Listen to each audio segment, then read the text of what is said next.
Hey people, welcome back. Well, I guess I shouldn't say welcome back. I don't know which one you'll watch first, since these are both Patreon exclusive. But I'm shooting this one second, so welcome to the top 10 cuts from the best list. We're gonna keep this one, again, pretty short, pretty casual. No number as far as these go. These are just, again, this year I had so many good albums, so much stuff that was fighting for spots that I was just like, man, there's so much here.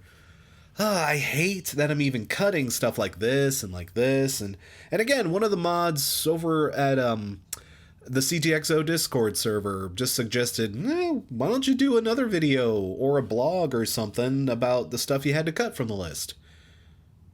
Alright, cool, that sounds good, sure. That's all this is, just albums that were considered for the running, but just didn't make it for one reason or another. I don't know, we'll keep this brisk, we'll keep this casual, we'll keep this pretty laissez-faire. But yeah, I also liked these albums, but they just couldn't make the list. Cool? Cool. Oh, Holy Fawn. Yeah, I loved this record. Just smooth and dreamy, but heavy and ferocious, atmospheric as hell, but also absolutely savage in all the right ways. Just a wonderful, wonderful record all around. But I think the reason it ended up getting cut was because as much as I did love this record, I mean, yeah, it's just vibes. When I was thinking about specific moments that I liked or specific songs, when I was thinking about actual nitty-gritty details that I liked about the Holy Fawn record, I honestly couldn't think of anything all that specific. I just remember putting it on and just having a vibe. It is a great little vibe record, but I don't know, all I got to it is vibes. And like, considering everything on this list that does have much more substantial kind of weight to it, I felt like it was worth cutting in that regard. It was great vibes, but it was just vibes. I don't have much more to say about it other than that. Oh, Brutus. Yeah, I was glad to hear from these guys again. Again, another great record. I've reviewed this band before, actually. I don't remember exactly when. It was a few years back. I want to say 2018, 2019. I'm sure y'all let me know if I'm wrong. But yeah, I talked about them.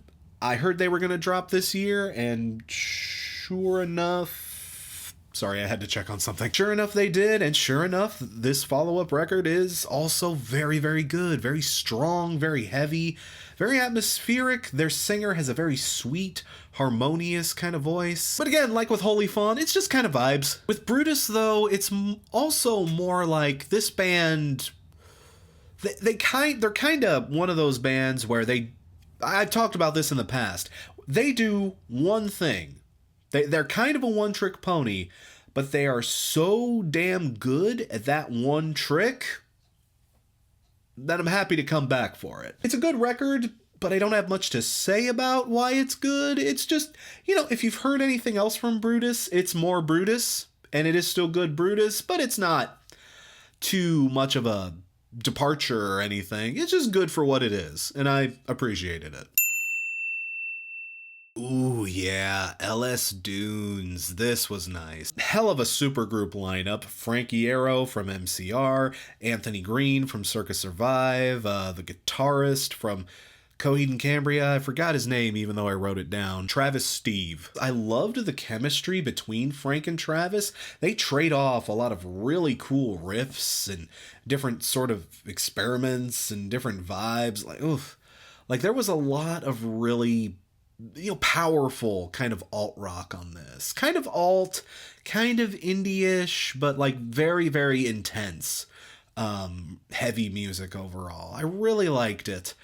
I will say the one thing I kind of didn't like about it, Anthony Green, he's one of those vocalists you either love him or you just cannot stand him. I personally don't mind Anthony Green that much, but he can get a little after a while. Like, I can't listen to too much Anthony Green. Like, when it comes to Seosin and Circus Survive, I can usually only sit down for one full album, then I gotta dip, Like, he can be a little much. Also, his lyricism isn't fantastic. Not the worst by any means, but he can just be a little a little trite, a little derpy in places. And there wasn't much forethought in this album. I mean, there's a song on this record called 2022, and the whole chorus and refrain is like, "Will I live through 2022?" And like, you did. Good for you. But that song doesn't hold much meaning now, does it? But none of it was a deal breaker, and I still had a lot of fun with this record. It does feel very like side project-y. It does feel like something, we're just gonna have some fun, put a record out there, and just whatever. I did enjoy it for what it is, but again, in a year this competitive, the side project can kind of get pushed aside. Ooh, Left at London. It kind of pains me to put this on the cuts, you know? I really did want to find a place for this. It's a great little conclusion to the Transgender Street Legend trilogy. And, you know, she mixes things up with like pop and R&B and even some blues here and there, some dreamy singer-songwriter stuff. It's very eclectic and it is very, very cool. It's also barely 15 minutes, so like, I mean, again, it's an EP and it's intended to be a short project. I understand. I don't know. I feel like out of all of the Transgender Street Legend EPs we've gotten so far, this one is maybe it has the least amount going on. I mean, there's still plenty of good stuff, plenty of good experimentation, but I honestly felt like this album kind of feels like it ends right as it's starting to get going. I almost feel like maybe these ideas should have been saved for a full record, for that other full record maybe she's been working on. I don't know. Again, I didn't hate it, but it felt like it was over before it began. So,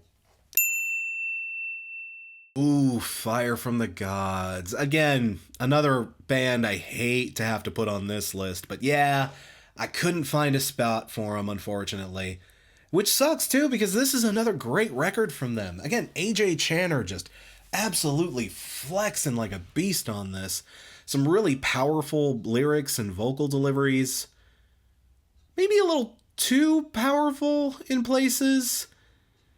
See, that's the thing. AJ, in some ways, this album is almost like the Dub War record, or the Skin Dread record that we didn't get. I mean, even though I think we did get Dub War and Skin Dread records this year, AJ is really reaching out to some of those reggae and those kind of dub deliveries.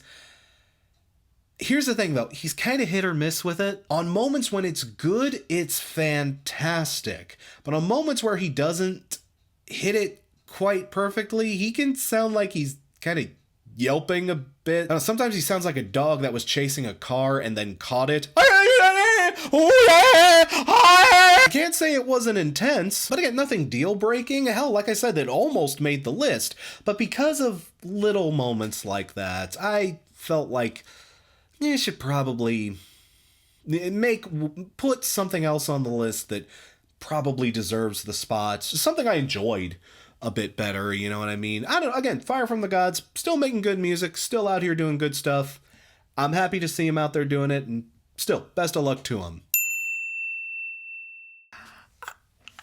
I don't know why nobody else liked this. I had fun with this. I know it basically barely even counts as an EP. It's basically a single, but, you know, here's the thing. If Primus is going to insist on doing these concept records, these albums that are centered around like a story or a concept, or if they are going to insist on writing like this, then I'd rather they do it in small chunks and pieces like this. This works way better as a small format. The other stuff, like the Desaturating 7 and that fuck awful Willy Wonka record, like, okay, again, Primus, if you got to do this short, snacky, absolutely focused on baller-ass bass riffs and wonderful percussion, this sort of thing where you're actually focusing on making one really, really good song as opposed to a bunch of mediocre flip and flop, you know, I can get behind that. Boston Manor. Yeah, this was surprisingly good, especially given that coming off of Glue, I was like I wasn't as impressed, frankly, but man, this one, they did right on this one. Man, it's so hooky and so much more energetic, and there's so much more going on here. They've really found their songwriting chops again. They got more focused and more tight. Maybe too tight. Again, this was one of those records where I liked it, but man, it wrapped up right as it felt like it was getting going. Apparently, this is going to be like a two-part record. The follow-up is supposed to drop later this year, I believe. I'll definitely check that out when it comes along too, but I'm kind of afraid. Okay, remember a few years back when Between the Buried and Me released Automata? And that was a good record, but honestly, releasing it in 2 EPs as opposed to just one record that kicks ass, I felt like that took a lot away from it, unintentionally, but like, well, still, you know, I'm looking forward to the second half, but like, I'd rather you just give it to me now. Once the other part comes out, it'll be kind of irrelevant because we'll have both parts, but in the meantime, that's enough to keep you off the list proper. Ooh, this guy. This was a painful cut from the list because GaySquivara? Okay, again, I'm glad this is Patreon exclusive. Someone tell me how to pronounce that before he drops a big record and I have to learn it for real. This was actually a recommendation I heard via Backwash, ironically enough, though he is a feature on her latest record too. Checked out some of his stuff too. His record is really, really good. This guy has some absolutely savage flows. The dude is very sophisticated with his lyricism and his content. He is very, very, very good MC. I will say the production held this one back. Well, it's not entirely fair. He's a smaller artist, so, you know, you work with what you got, but at the same time, some of these choices, they're just downright bizarre. The PS4 startup sound is a sample. Like, not even chopped or screwed or anything, just the PS4 opening sound, that da-da sort of thing. No, that just plays during one song. Anytime that song came on, I had to look over the shoulder to make sure my PS4 wasn't booting itself up. Samples from SpongeBob, samples from other weird TV shows. I'm not sure what the whole idea was behind that. The production is a little rough, but get this guy in the studio with someone that can utilize the best of his talents. Kaboom. Kaboom. I'm telling you, the dude is fantastic. Just keep that name in mind, however the hell you pronounce it. I hate to cut this one, especially given how much I loved her last record, but this one was good too. This one was fantastic. I loved a lot of her beats, a lot of the samples she was playing with here. A bit more of a subdued record, a bit more chilled, not quite as epic and soaring as the last one was. I have to admit though, honestly, it's only on this list because she dropped it like the last week of December, so I haven't had many spins with it. I barely got a chance to even know this record. You know, I feel like maybe with time it'll grow on me. I don't know. We'll see, but I didn't put it on the list because, like, again, people who dropped super duper fucking late, like her and SZA, I had issues with. Goddamn, SZA, why do you have to wait too? God, I don't know. That's, if you're gonna drop that late in the year, it's pretty hard to take you up for consideration. I mean, I'll give you a try, but you better really, really impress, because I got deadlines to meet too, you know? And finally, Open Mike Eagle. Really liked this record. Really enjoyed it. I mean, that's what I've always loved about OME. Some of the turbo nerd references he'll drop out there. Like, if you know what he's talking about, they're so fun to catch. Broken face like beefcake. That's a line I got. Oh, and like, to the 5 of you who get that reference. Yeah, isn't that cool? I will admit I liked the mood much better on this one compared to Anime Trauma and Divorce. yeah, it sounds like our guy's in a better headspace. But again, it was one of those albums. Two problems. Again, I do love how turbo nerd and dorky his references are, but sometimes he can get a little too turbo nerd.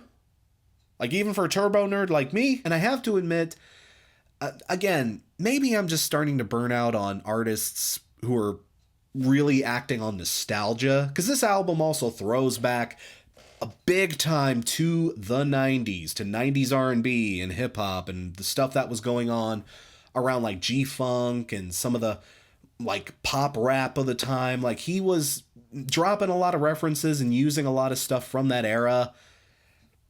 And like, I don't know. I think I'm starting to get burnt out on 90s nostalgia. I mention it in the best list too for some other acts, but yeah, I don't know, man. I lived through the 90s. I was through the 90s. Like, they were fun, but they weren't all that fun. Like, you've got some rose tint on those glasses. But I still liked it, had a fun time with it. Open Mic is still one of the more skillful MCs out there right now.